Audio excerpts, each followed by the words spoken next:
And to remind you, we will be taking questions from these two microphones. We're not passing microphones, and we ask that people keep their questions to questions, not commentaries. And at the very end, the authors will be going directly to the signing tent. We have a very quick turnaround. Sue Ellen's correcting me. Okay. All books for Ben. Okay. I got it. Okay. I'm going to try it here, and then I'll let you know. We'll all sign later. Okay. Thank you. Well, thank you, everyone, for coming this morning. God, this is a huge crowd. It's kind of crazy. I wanted to sleep in myself. But here I am. It's actually my AI avatars here. So we touched a little bit on AI last night. It's something I've been covering a lot lately. I've covered it for decades, actually, but it's really seen a lot of change, just a lot of hype and a lot of change at the same time. But it's actually quite significant. What's happening now is very similar to any shift that happens in technology, such as the graphical user interface, which spurred a lot of activity. Things like AOL, which spurred more activity. The mobile was another. It was called Web 2.0 or 3.0. I don't know.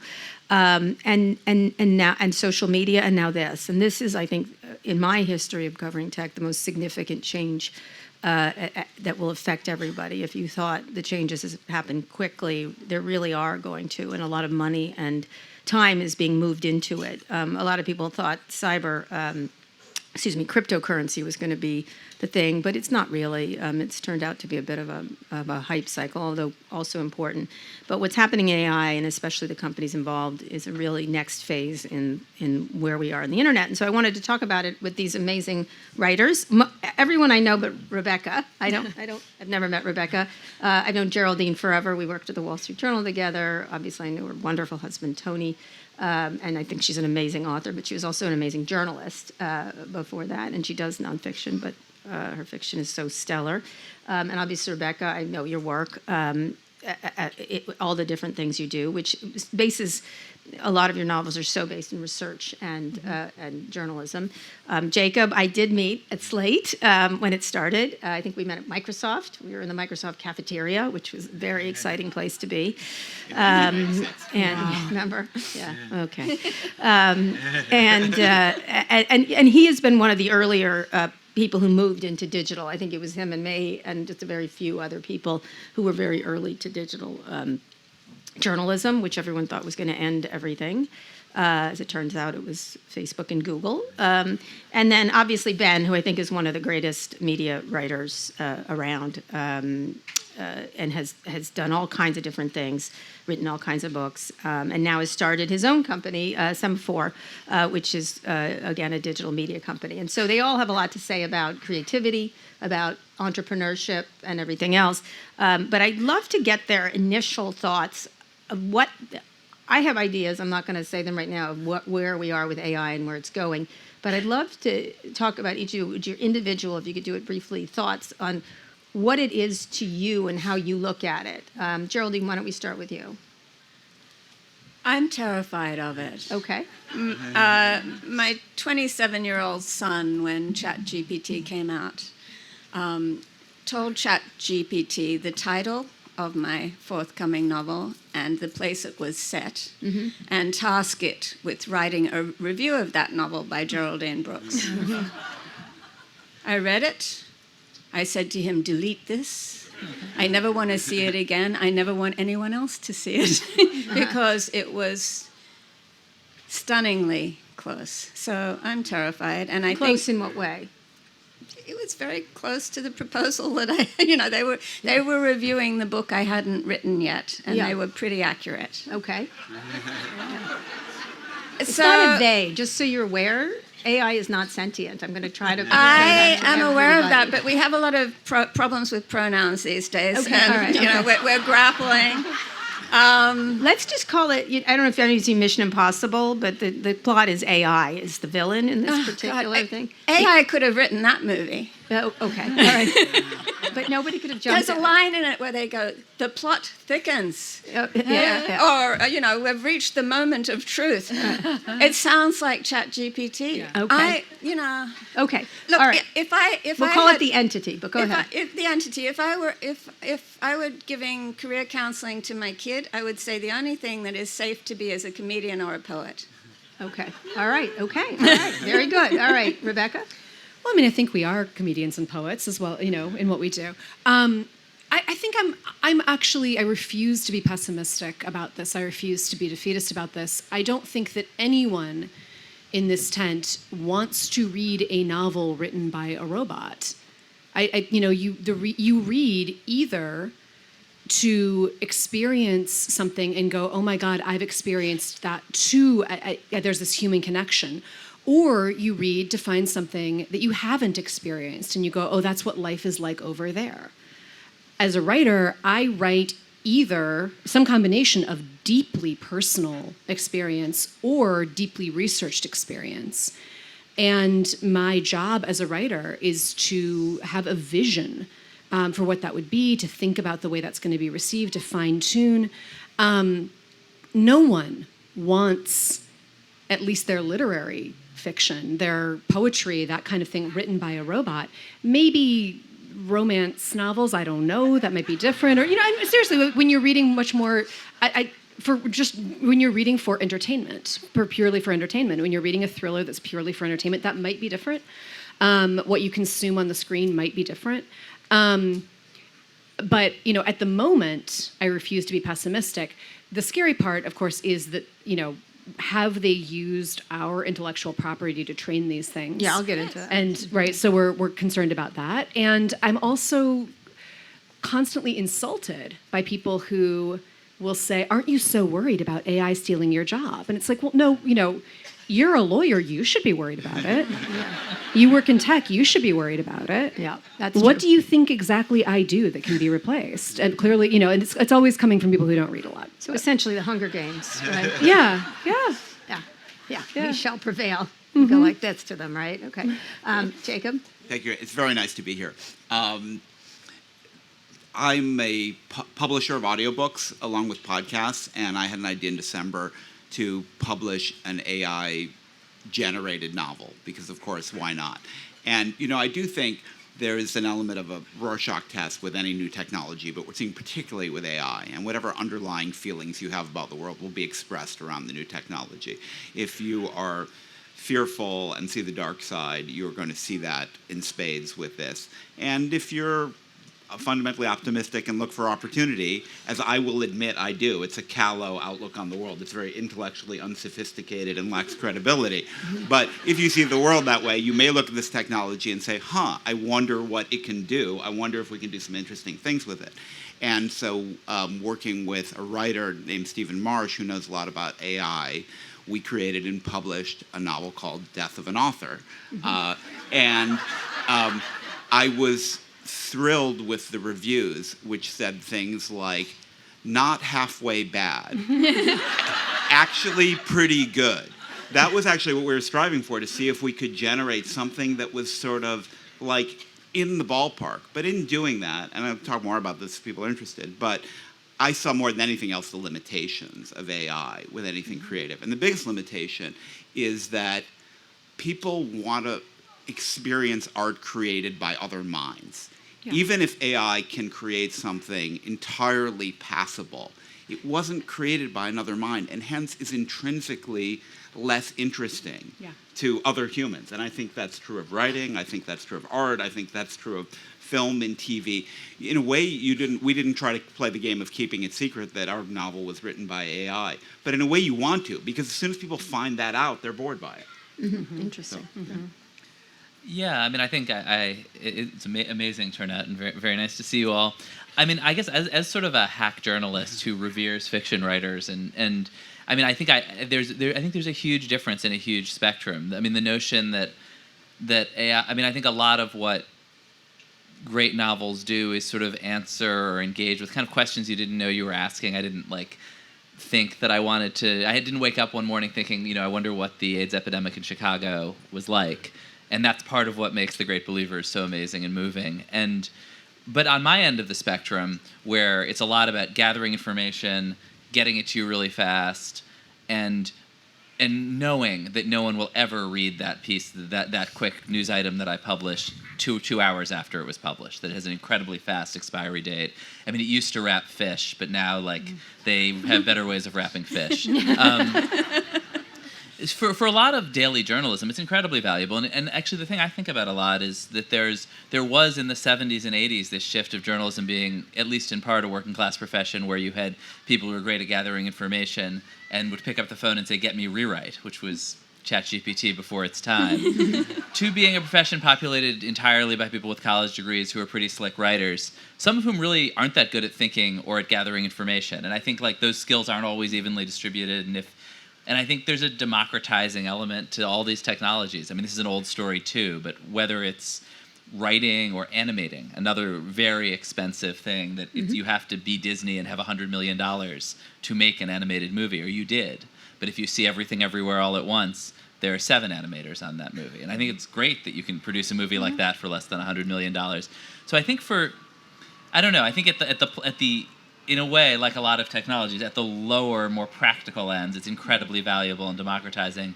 And I don't really see it replacing, Rebecca and Geraldine anytime soon. So I think my job is more at risk, basically. Yes, it is indeed. So you guys have said a lot of really interesting things. One of the things I like when people ask me, because it's the number one question for people asking me about AI, what's it going to do? First of all, it's been around for a long time. Let's be clear. What's happened is the computing power and other things and research is it's leaped a little bit, but it's been a relatively slow-moving development. What's going on? And one of the things I do like to tell people is when they get upset about it or it's going to kill us, et cetera, it is actually not going to kill us necessarily. Very reassuring. It's not. That's not its goal. It's not its aim or anything else. One of the things that I like to compare it to, and it's probably an easy one that people get, is someone was angry about it and said, "Oh, this is terrible. This is going to do this. This is going to do that," without understanding how many jobs and really interesting businesses were created through the internet, which we used to do, right? Or any of technologies. And I think two stories, and then I'm going to ask you all specific questions, let you talk more, was many years ago when my older sons, we were walking in Los Angeles, which in and of itself was a weird thing, and we happened upon a payphone. And it was broken, obviously, and it hadn't been in use. And my son ran up to it and said, "What's this?" And I said, "It's a payphone." And they said, "What's it for?" And I said, "Well, when you went out, you didn't have a phone, and then you would put money in the phone." And that's what I was saying. I was like, this is so stupid. Like, this is so dumb. And you put money in the phone, and then you call people. People couldn't reach you immediately if you weren't near a payphone. And I kept trying to explain it, and more and more I was like, this is so dumb. This payphone is so dumb. And my son looked at me, he goes, everybody use it? And I go, yeah. And he goes, that's filthy. Which I thought was true. I was like, it is filthy. Yeah. And I have a picture in front of it where he's going like this, like that, which I love, which I'm gonna use at some point. And I remember thinking, he's absolutely right. What happened? And I started to think, what happened to all the people who serviced the payphones, made the payphones, wrote the numbers on the payphone? It was like full of jobs that don't exist anymore, and then they moved over to other jobs. And the second comparison I try to make to people is when someone was talking about it, they'll say, well, I wouldn't use it. I said, well, and I've used this example many times. I was like, do you use a spreadsheet? A spreadsheet is a piece of software everybody uses now. Nobody doesn't use it. And they're like, well, yeah. And I said, well, you don't use a calculator anymore, and that was a huge business. And you don't use an abacus. That was a huge business for many, many centuries. And then it wasn't. Abacus. And now you use the spreadsheet. And because you wouldn't even think of doing it. This is a spreadsheet for words and for information. And so what you were saying was very true. At the low levels, and for research, for example, or idea generation, it's very powerful. Give me 10 ideas, or do research, Rebecca, for your book. It will pull in all kinds of stuff. And so in that way, it's really powerful. But what I think, when you were saying, Rebecca, and I love your thoughts, is what happens to creativity, because how creative can it get? And my feeling is that very, because I think many people are not creative. You know what I mean? And you can mimic a lot of things. And you not just mimic, but you can take and do patterns on things. So I'd love you and Rebecca to talk about how you look at creativity and where you get inspiration. Because I think it's very easy to see patterns, which these technologies do. And they're very good at especially facts. And I know there's problems with facts, but there's problems with facts with people. So I sort of am like, okay, I found 10 mistakes in the New York Times the other day, so it's fine. But talk about the idea of where creativity comes. It's the few times I've experimented with it, I've tried using it for research, and almost everything it's given me has been completely wrong. Completely wrong. I've asked about myself. It gives the wrong birth year, the wrong birthplace, the wrong college, the wrong, and you go, okay, that's great. I'd love for this to keep being this inaccurate. As long as it makes me younger and not older, that'd be great. The kind of research that I do for my, when I am writing something that is research dependent, is I sit down and talk to people for hours. Or I'm going through archival. Like a journalist. Right, exactly. This is not, you mentioned The Great Believers, which is about the AIDS epidemic in Chicago. There was very little in writing about the AIDS epidemic in Chicago. This was, I needed to earn people's trust. I needed to become friends with people. I needed to sit down with them for a very long time. I needed to be reading, old weekly newspapers and things as well. I needed to be walking around what used to be the AIDS unit at this one hospital. And I needed to be crying with people, right? I needed to have that kind of psychological connection. That's nothing that I've found any help with. I am writing something historical right now, and I've just out of curiosity was like, could it make me a timeline? Because I'm writing about a real person. Could it make me a timeline of their life? And it included not only wrong dates, but just completely inaccurate facts. Absolutely, just making stuff up. So I don't trust it at the moment. It's pulling from databases. That's why it's wrong. You know what I mean? Well, it seems like it's also putting together sentences. I've had I asked it to describe the plot of The Great Believers to me, and it's like it took character names, but then just made up completely false plot lines, put people in other roles. So it was like it can make a sentence out of those components, and the sentence is grammatical. But no, that is not, and no database out there says that that's what happens in my novel. So. I would assume that part is going to get better. At the moment, I would not trust it for any kind of research, because if it can be that wrong about basic things that are available on the internet, right? What about idea generation? Right, I guess some people might need that. I have 17 ideas before breakfast. I don't know why I would need to. Can I? Yeah. Go ahead, Geraldine. This is all true for now. I want to take you back with me to Beersheba in Israel in 1988. And I was interviewing a scientist at the university there. And he said to me, well, as I was saying to my Jordanian colleague this morning, and I said, what? Because in those days, there was no communication between Israel and Jordan. And he said, oh, yeah, no, I'll show you. And he types a line of green text.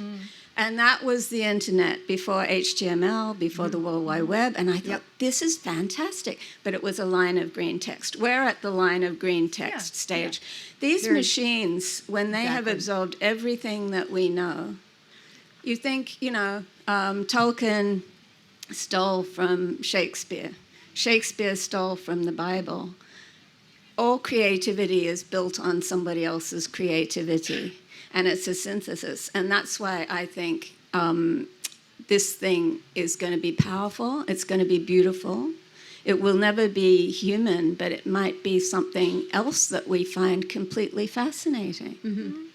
So I'll check just a second. When that happened, that happened to me too. That happened several times to me. And if you do go back and look at early internet, you'll laugh. You'll think it's ridiculous, like an early Yahoo, early Amazon, early Google. Google looks the same. But do you remember Alta Vista? Oh yeah. What it would bring you? It would bring you elephants when you asked for giraffes. Yeah. No, I remember all of them, in fact. And one of the things that was, as I'm writing the memoir I'm writing right now, which is finished last night. Wow, congrats. Thank you. Thank you. Last night? Yeah. Well, I finished it, but then I read it through again and sent it off and said, "See you the fuck later." I was recalling I was reading through the parts about the early internet, and the very first pictures on the World Wide Web were pictures of coffee brewing at MIT, which was riveting. That's all they could point the camera to, and that was it. And it was funny, but then I was like, I remember watching that quite a bit, and finding it fascinating, and thinking, and then is that all there is? And then of course we couldn't have anticipated any of it. Like with mobile, you couldn't have anticipated. Uber, you couldn't have anticipated. You could have, but you couldn't have, right? And so that's where go ahead, Jacob. Well, I was just going to say, some of the basic limitations of AI, at least the versions we're working with now, are tremendous. It has no reason. It does not know the difference between truth and falsehood. It can't do simple arithmetic, and of course, it lacks consciousness. And the current path that AI... That's true for a lot of us. I know, that's right. I was literally like... Depends how early in the morning. We've all had our coffee. You literally just named 50% of the journalists I know. Yeah. And we take pride in that. But it's not on a path to be able to do any of those things because of large language models, at least as I understand the technology, which is a layperson's understanding of it, which with predictive statistical text, it doesn't get over any of those hurdles. Now, there are some people think, well, if it gets big enough, it will be able to simulate those things very effectively. But I see those limitations as a pretty firm ceiling on what we're dealing with at the moment. Let's talk about what it can do. It is tremendous in terms of playing with literary style. And I understand if you're an author, you don't necessarily want it playing with your style or your text, and we can talk about that in a minute. But just as a pure tool, it's astonishing. So one of the programs I worked with in creating this novel is called Pseudo-Write, which is essentially a ChatGPT-based style engine. And you can give Pseudo-Write any piece of, please, public domain text. You can give it Obama's first inaugural, you can give it the instructions to a coffee maker, and say, please put this in the style of Henry James. Yeah. And it will generate a spectacular parody. And you can say, please put it in the style of late Henry James, and it will do that. And you can say, write it in the style of Ulysses by James Joyce. And it will do that. And it can do, and you can then give it, say, I want to have these 20 different influences all reflected stylistically in this piece of text, and it will do all of them. And so it's this paradox that there are basic things that AI can't do to save its life, like, know which way is up or what the year you were born. But there are things that are really beyond maybe any, but the most sophisticated literary minds in terms of like pulling in massive. Jacob, as a media company, what do you hope it will do? Save money? When you jumped into it, and I have done the same thing, what do you imagine it will do? Innovation in the sense of we don't know what it will do. We want to see what it can do. But I guess the question is, by playing around with it, are you doing something dangerous or threatening? And certainly a lot of people, including some people at our own company, felt that way. I mean, when I had the idea to do this, I thought, well, we'd like to get a printed version of this. Mm-hmm. And I talked to a number of book publishers, and honestly, even the bravest publishers I know were afraid to publish something in AI because it's considered so toxic by the writing community. And I guess because publishers love authors so much.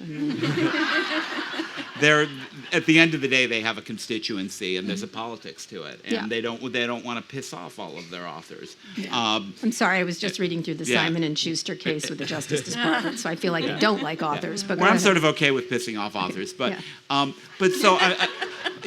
my feeling is, this is a new thing. Let's not do anything dangerous, but let's play with it. And it's the same way I felt when we were starting on the internet in 1996. We don't really know. It's a new tool. A lot of interesting things are going to come out of it. Resistance is probably futile in the sense that if you don't, if you don't learn to use it, I'd love you, and then well. I want to get Ben's ideas about the journalistic aspects of it, but recall for them what it was when you and I started writing. People, when I put an email on the bottom of my stories in the Washington Post, I literally had almost the whole newsroom saying, "Why are you doing that?" I said, "Well, readers will talk to me," and they say, "Why do you want that?" And I was like, because I think readers are going to be part of the relationship now, and there's going to be journalism done by others, and they're like, why would you want that? And I was like, because you suck, and they're good, or maybe they're not good. I don't know where talent is. Talk about what it was like when that was happening, because there was huge resistance from print people that don't exist now. I guess there's no such thing as print versus anything else, but there was huge resistance to pushing back. It's a recurring cycle. I mean, Ben's lived through multiple versions of this too. It starts with, that's ridiculous, no one would ever want that, to, oh my God, it's going to put us all out of work and take over everything, to, we're really, although we thought you were crazy to do that, we're now really envious that you've done it and it's too late for us, to, it's over, nobody cares about it, it didn't work, please turn off the lights when you're done, and then you start over. Yeah. And that happened with the internet. I mean, there have been at least 2 full cycles with the internet. And I have to think we're going through, and actually I think about maybe 10 to 13 days ago, we all got bored with AI. Like, it went from the only thing anybody was talking about to when you bring it up, or someone brings it up, the eyes kind of roll because everyone's so over it. Which is the scary time. Yeah. When I came to the Journal to cover the internet, I was their first internet reporter, and a very prominent media reporter who's now Mr. Internet, and I'm not going to say who it is, but he's Mr. Internet. It wasn't you. You liked it right away. Told me it was CB radio. And I was like, it's going to decimate your entire industry and all those ridiculous moguls you cover. And it was like kind of an ugly situation at the Journal. But go ahead, Bren. Talk about the effects on journalism itself, because journalists produce books from a lot of their reporting, and everything is already out there already. Yeah, I mean, I think they are ultimately their language. This iteration of AI that we're talking about are language models, and they can work with things other than language, but most of what we're talking about is language. Well, and the imagery stuff is interesting too. Yeah. And the medical research Medical, and it's stuff. amazing. But it sort of, I mean, I guess I feel like all these iterations sort of make you think about, okay, like, what is your job? Because I think for a lot of journalists, the job was, for a lot of people, to produce 6 or 12 or 18 inches of copy that would go into a slot in a industrial production of a newspaper the next day. And I think, for the reporters like Kara and others who got on early, it was like, oh no, the job is to find interesting stuff that people want to talk about, and it does, and get it to them. And the internet sort of freed individual reporters from this industrial production process. And I think but I still think and I think this is actually just a lesser degree true of other kinds of writers, that people who aren't in that world think, oh, your job is to write. But actually most of what writers do is not sit and just write from free association all day. It's to do research and to and to gather facts, Integrate. And so I think, like, from my perspective, it's just trying to think about how do you get your reporters, I have 30 reporters working for me, spend all of their time doing the stuff that AI can't do, like last week getting leaked signal messages from Ron DeSantis' campaign. Like, that's what I want them spending. I want them spending 100% of the time doing that. And if that means, if they can ask some tool to go write it up, like, great. Like, that's so secondary to the, at least in my corner of the world, like the core work of gathering information. But you're also an author. How does it affect you as an author? That's a big word. Author. I don't really. I think I don't quite associate with that word, author. But when you start, you have. No, but for me, the fun part of the book was. All right, hack. I'll take, yeah. Was again, like, the figuring out what had happened and going back and asking people questions and doing research, and again, maybe it's a little bit about how you think of yourself, and this probably is not going to make anybody want to read my book. But but to me, it was like the figuring out what had happened that was so interesting, and I hated the writing. And if somebody had said, "Here's a machine that'll do the writing for you," I would have said, "Thank you." So, but in terms of jobs, because one of the things is jobs. This is something that's in the middle of the writers' strike right now, and SAG is the use of imagery, the use of their face. And I have a very specific, because I'm building a newsroom right now. The last newsroom I ran, we had copy editors. We don't have copy editors because you can drop a story into ChatGPT and say, can you point out any typos and deviations from AP style? And it does a great job. And so that really does eliminate a job that had been under pressure for years, copy editing. Grammarly had already done a lot of damage. But yeah, I think it will really, as you say, eliminate a lot of jobs, but really on the production side of newsrooms. Right, making of things. as fictionalists, how do you feel about that with publishing changing? Because I have found that the reason I hadn't written a book in 25 years, I wrote 2 books and then I didn't, and I got approached a lot. And I found the entire industry so antiquated, I wanted to like put on my spats and sit with them, right? And I was in the room at one point, and the AOL had bought Time Warner, and I was sitting with them, and I was like, well, I have the only book on these people, like who just bought the biggest media company in the world. And they said, well, it's going to be hard to get that book out. I'm like, get hundreds of books to New York across the street from Time Warner. They want to know who these absolute idiots are. And I'm going to explain it to them. And they're like, yeah, a lot of the books are in Kansas City, in bookstores. And a lot of the books are here. And I'm like, why the fuck are they there? Why are they there? Why didn't you just find out where people were searching for them on the internet and then put them only in the stores where people are interested, and let's ignore Kansas City because they weren't interested in my book. They sold 3 books there, or whatever. Not to say, well, whatever, I didn't want anyone in Kansas City to buy it, but fine, if they did, if they could order it on Amazon.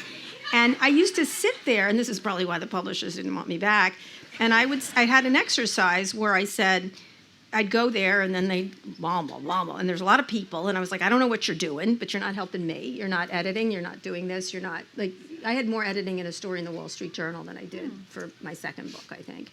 And I said, let's play this game that they play in Silicon Valley of it's Vampire or Wolf, whatever it's called, where everybody in the room, except for 2 people, have to die to create this book. And I said, you editor, you didn't do much editing. I don't need you. Publicist, I could hire one.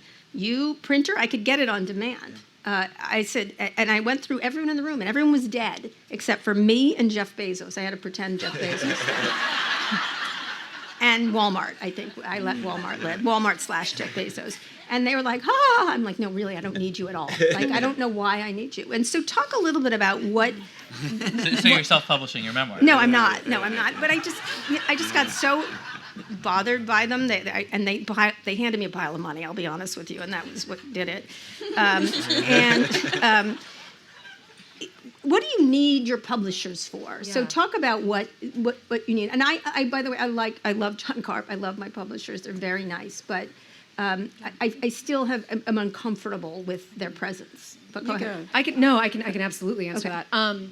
Here's the thing. So first of all, they are curators, right? Mm-hmm. There are there are 2 million self-published books a year.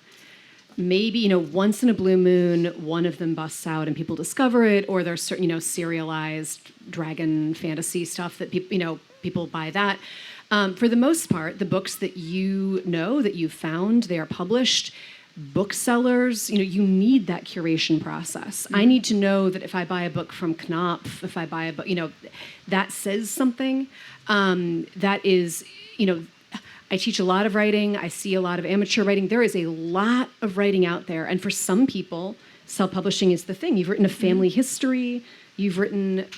I saw this book. This woman had written a guide to the bakeries of southern Wisconsin, and it was called "Don't Stop Me Now, I'm on a Roll." And the cover was her sitting on a big dinner roll. Available, it was amazing. Available on Amazon. But go ahead. That's it, right? So that's a perfect self-published book, right? She's going to find her own readers. She knows how to get to the bakeries of southern Wisconsin, which is her constituency. But you walk into a bookstore, there has to be this sieve, there has to be this filtration process. Certainly, it probably keeps some good books out. It's not perfect, but otherwise, it's going to be chaos. You're going to have 3 million books, and how do you know what you're choosing? So I have had amazing editors who have, redirected the shape of the book, come in like a chiropractor. Little edits like, and this is my editor, not my copy editor, on my most recent book. I was talking about a teenager, and I said something about lipstick, and her note was, no, it would be lip gloss. And I was like, oh, she's absolutely right. It's 1995, this kid is wearing lip gloss, right? These little, very human things, right? And it's not something I would catch myself. Every writer needs an editor, just like an athlete needs a coach, an actor needs a director.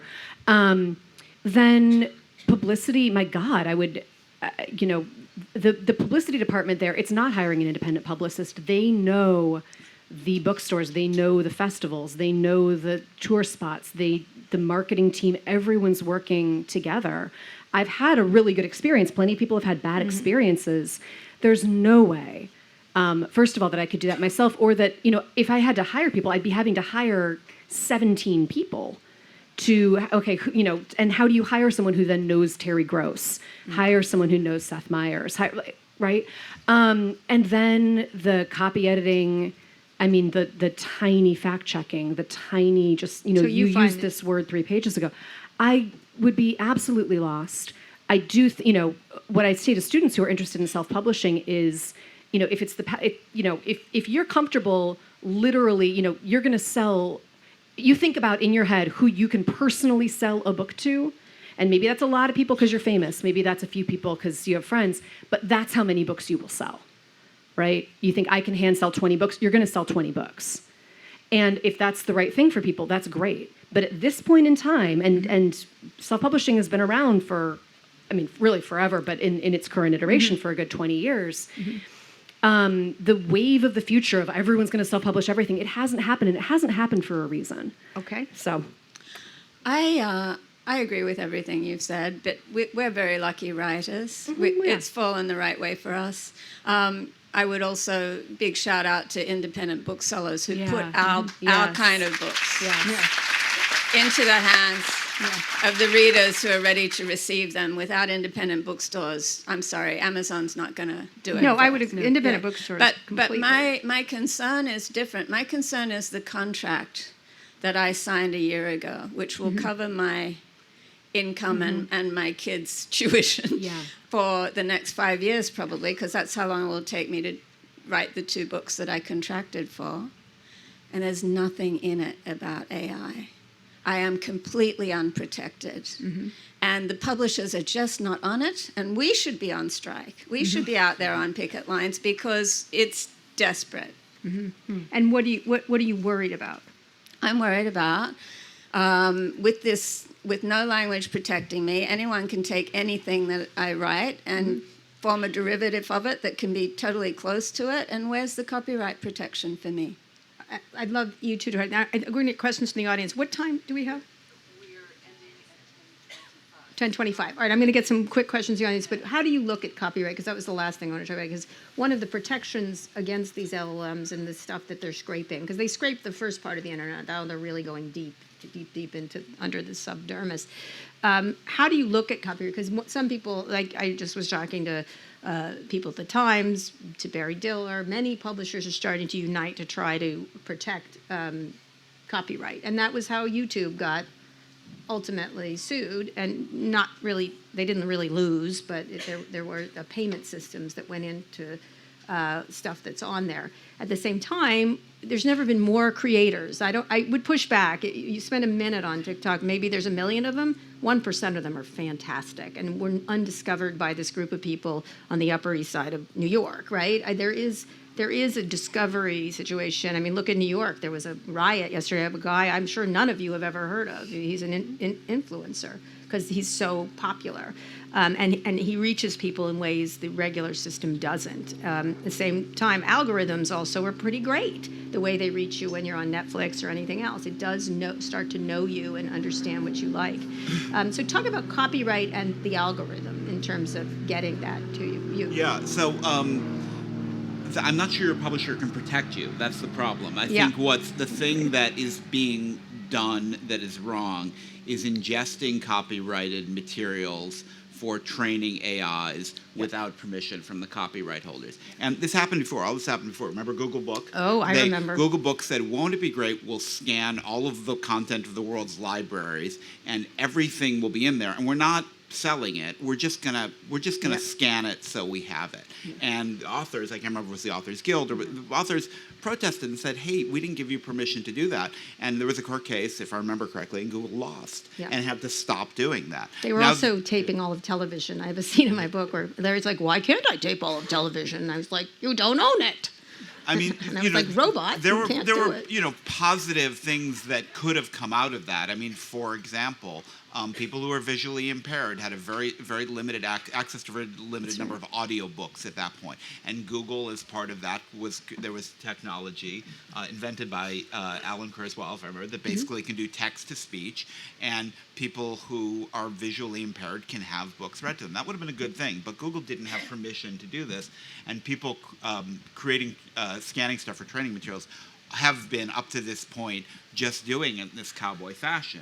And I absolutely am in favor of authors, publishers saying, we own this stuff. You can't do this unless you pay it based on an agreement. Yeah. Yeah. Where do you think that's going? Well, first, I hope somebody wrote down what Geraldine said, because I feel like I want to quote her, and that was super Okay. interesting. So you're going to quote back what you just said. Go ahead. Yeah, but you know, I guess I think publishers and all sorts of creators feel that they were incredibly naive with social media, gave everything away, All of the internet. lost out, are sort of girding for a huge fight now, and you know, and the AI companies, I think, similarly don't want to be at war with They don't. publishers, and they're saying the right words, and everyone is sort of aligning around the idea of a settlement.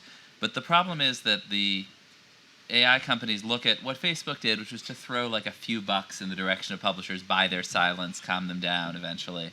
And they, that's cool. Like we can spend $200 million on this. That is right. Barry Diller is like, what about $20 million? And there's a huge, 20 billion, sorry. And there's a huge gap, like 2 orders of magnitude there. And I think the underlying thing is that the last generation of tech companies is used to having basically no content cost and profit margin and massive profit margins. Yep. And people like Barry Diller are used to the cable business, where if you're Comcast, you own the cable wires. It's a good business, but you're paying most of the money you take in. You're paying back out to ESPN and CNN and people like that. Or Spotify. And or if you're Spotify, right? Like these just aren't as good businesses. And I think the AI companies want to be a business like Google, which just keeps all the money and runs a socialist mini-state for its employees. Not a business like Spotify, which is totally dominated by the record labels and manages to eke out tiny profits on a good year. Yeah. And that's a huge difference, and I think a huge amount of money at stake. And for all that they are sort of all saying the same words, I think they're not even really in the same ballpark at all. No, and there's going to be a huge fight about this. All right, we have time for 2 very quick questions right here. Hi, my name is Meg, and I'm the associate head of school at Georgetown Day School. Oh, my kid What, went there. what do we say to the children? And in 2 weeks, what do I say to our teachers who are trying to figure out how to wrap their minds around teaching literature, studying history, and AI? So I would love to hear any advice you can give us on returning to school with this so dominant. It still is It hasn't died. in No, schools yet. not at all. Not with young people. I think not ignoring it and start using it with them. You know, I think that's one of the things. I think one of the problems with the media, it suddenly was like, college essays, they're cheating on them. I'm like, people have been cheating for centuries. Like, it's just another tool. I think involving yourself with them, using it, and talking about it is the best thing instead of pretending it's not there. Right? And I think that's part of it. And the other part of really learning about it with them, because I think kids are a lot smarter than you imagine on these topics and do understand what it's doing. That would be my advice. Anybody else? See, my husband's a high school English teacher. One of the things, you know, you were pointing out, there's bad writing that sounds like AI, right? And you can actually, what teachers can do now, they scan an entire essay into this thing, and it'll tell you the likelihood that certain parts were written by AI, and it's actually very accurate. My husband, what he's planning to do with his seniors is have them try to write like an AI, try to write a sentence that the machine will come back and say, yes, this was written by AI, as an exercise in how not to write, right? William Shakespeare wrote many plays. They have great historical significance. It's going to come back and say, this was written by AI. Don't write like that. Let's be better. I think using it and not being scared of it and going, oh my God, or assuming your kids are cheaters and suck. I just don't see why. And I hope you don't do that. My 2 kids went there, so. And then, by the way, they're very good writers, except sometimes. Thank you. So anyway, one more question right here. I have a super quick question. I'm kind of pivoting off of something that Rebecca said earlier, which is that AI got her facts wrong. What about the nefarious implications of AI? I know that truth is something that doesn't exist anymore, but I worry about how it can be, because it's so powerful. I just worry about the nefarious implications that we have with AI. Yeah. It's a fantastic weapon. I don't know what else to say it is. It can be used just the way, listen, Photoshop is a fantastic weapon, all kinds of technologies. And so are, as I said last night, Hitler didn't need Instagram. He managed to do it just the old-fashioned way, and so I think one of the things you have to be aware of is provenance of where things are coming from. And that's being worked on, actually, and there's a lot of legislation around provenance and where this stuff comes from. There's an old saying in tech, and Jacob, I may have gotten this wrong, I think it's basically crap in, crap out, right? And so if you have terrible databases and terrible information, you will get that out. But I don't know if anybody else... It's another reason we need publishers, right? Is if anyone can put an AI in and write a false history of World War II, I want the one that is actually coming from Norton or whatever that has been vetted. I need to know where that's coming from. Yeah. But the only solution is for the platforms to assume the responsibilities of Right. publishers. So if Facebook and Google say, thank you, Section 230, we legally are not liable. It's just a platform, people put stuff up. That's how we've gotten to this point. That is right. And what they need to do with AI is say, we're going to take responsibility for labeling it, so people know what it is, and we have the technology to detect the fakes. But if the previous precedent is not doing that. And I think a lot of this will play out around the presidential That's campaign. okay. That's Sorry, do you want to? Sorry, go ahead. And I think, if you see a video of Joe Biden falling off the stage, actually a lot of people already are pretty sophisticated that this might be fake, and there are a lot of deep fakes out there. And I think we have a lot of actually antibodies about a fake video and saying, that doesn't look quite right. And in some ways, I think the risk is the reverse, that every video you see, if you see a video of Joe Biden falling off the stage, you're going to assume it's fake. And his staff might say it's fake, and maybe it won't be fake. And I think that's, and I think Hunter Biden's laptop and I comes think if to you mind. see, I think if you see and I think if you think about how those Donald Trump recordings of him saying disgusting stuff last cycle, he would have said that's manipulated. I never said that. And would you have been sure? I don't know. Yeah, that's a really good point. Anyway, those are all excellent points. If you have more questions for everybody, this is an evolving topic. And Thank you. we'll see where we go. Thank you so much, all of